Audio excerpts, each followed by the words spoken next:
This is Dave here. Just wanted to give a quick update on the reconfirmation meeting and the submissions that we did to CEPI on November 6th and the next one being due December 7th. Just as a quick reminder, the reconfirmation meetings are held each month at our board meetings. And there are some specific things then that need to get posted to the district transparency website. And then there's a separate process that needs to happen through CEPI where we go in and fill some things out. All of that is laid out in various documents that link off of the extended COVID-19 learning plan implementation timeline. That's kind of all in this salmon colored box in the bottom right corner. But one thing that we did not know that has come to light this week is that data was being collected by CEPI and then has been put onto My School Data in a disaggregated report format. So I wanted to show that today, just so it's on everybody's radar that the data that we're submitting to CEPI is being aggregated, put onto My School Data in a searchable format by district. So I'm just going to show you where that is.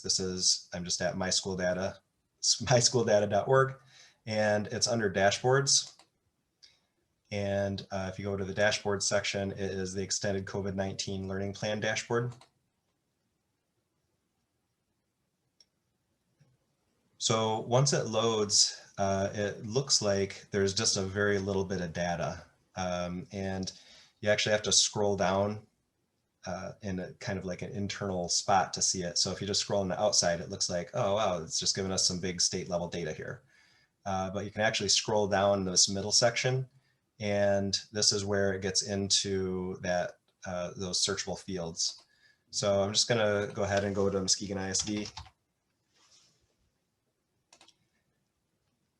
And I'm just gonna look at it from the Muskegon ISD level, but just so everybody knows, you can come in and you can select your specific district and it will disaggregate it down to your district level. As of right now, they have September, October, and November.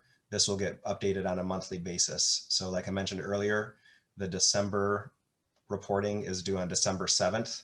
And so then there will be a December option here. So I won't go over all the reports, just to kind of point out that that it talks about how many districts are offering fully in person, how many are doing fully remote, how many offer a hybrid.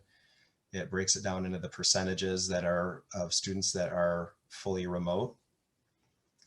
It talks about the grade distribution of each of those and also alternative settings such as alt ed, career tech, special ed. It also looks at the percentages of students that are getting synchronous education. And then this one is talking about if districts are hybrid, what are the minimum and maximum days that students are getting in-person instruction. And here we have who was consulted or what was it that made the decisions for us to set up the district the way that we set it up. And then this, I think this is the last, no, there's a couple more. This one is additional resources. So it has it broken out into, are we giving adult assistance to kids? Are we facilitating technology? Are we providing internet subscriptions, devices, Wi-Fi hotspots, that sort of thing, and then by what grade?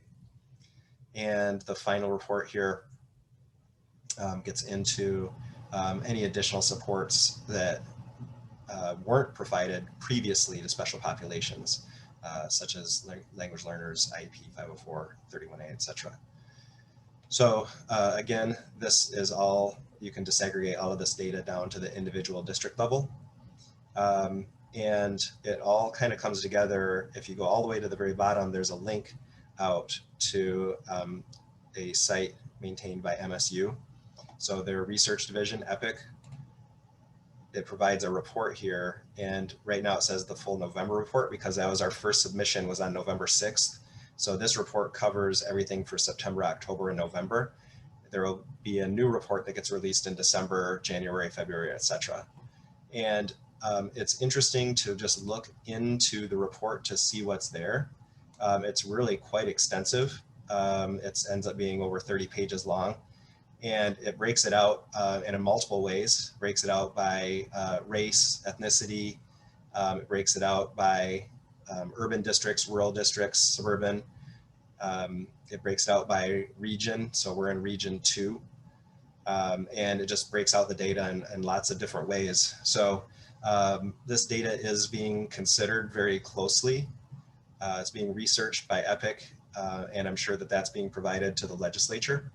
So I just want everybody to be aware that this is the situation with that data that we were submitting. When we submitted it, we did not know that it would be going into this format or being reported on a monthly basis the way it is. And so I just wanted everybody to be aware of that.